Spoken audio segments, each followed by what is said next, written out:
دوستوں، اللہ نے میرے نبی کو جو چیز بھی عطا کی کمال کی عطا کی۔ سامعین عزیز قدر، اللہ نے میرے نبی کو حسن دیا، مثال نہیں ملتی۔ اللہ نے میرے نبی کو جمال دیا، مثال نہیں ملتی۔ کمال دیا، مثال نہیں ملتی۔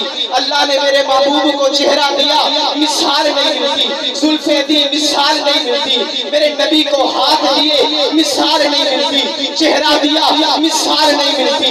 لباس دیا، مثال نہیں ملتی۔ ماحول دیا، مثال نہیں ملتی۔ میرے نبی کو گفتار دی، مثال نہیں ملتی۔ میرے نبی کو رفتار دی، مثال نہیں ملتی۔ میرے نبی کو بہادری دی، مثال نہیں ملتی۔ اللہ نے میرے محبوب کو محنت دی، مثال نہیں ملتی۔ اطاعت دی، مثال نہیں ملتی۔ ازواج دی، مثال نہیں ملتی۔ مزاج دیا، مثال نہیں ملتی۔ میرے نبی کو مسکرانا دیا، مثال نہیں ملتی۔ میرے نبی کو انداز تکلم دیا، مثال نہیں ملتی۔ اور اللہ نے میرے نبی کو میدان جہاد دیا، مثال نہیں ملتی۔ میدان تبلیغ دیا، مثال نہیں ملتی۔ معراج دی، مثال نہیں ملتی۔ میرے نبی کو جماعت دی، مثال نہیں ملتی۔ شعر دیے، تابعدار دیے، فرما بردار دیے۔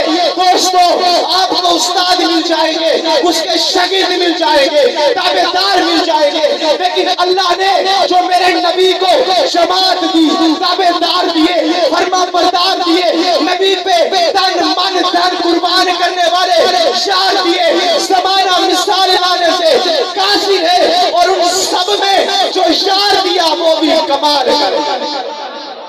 اسی دوستوں، میرے نبی نے فرمایا کہ جب بھی میں نے کسی کے سامنے نبوت کا اعلان کیا، نبوت کی تبلیغ کی، دعوت دی، اللہ کی طرف بلایا، کسی نے مہلت مانگی، کسی نے معجزہ مانگا، کسی نے شہادت مانگی، لیکن سنو میرے نبی کا فرمان۔ میرے نبی فرماتے ہیں کہ جب صدیق نے نبوت والے کا اعلان سنا، نبوت والے کی دعوت سنی، تو ہوئی سنی نبوت والے کے دربار میں آتے ہیں، نبوت والے کے ہاتھ پر صداقت کا ہاتھ رکھ کے اقرار بھی کرتے ہیں اور اعلان بھی کرتے ہیں۔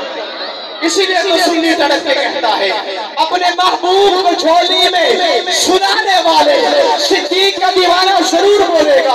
اپنے محبوب کو جھولی میں سنانے والے کیسے سمجھیں گے تیری شان،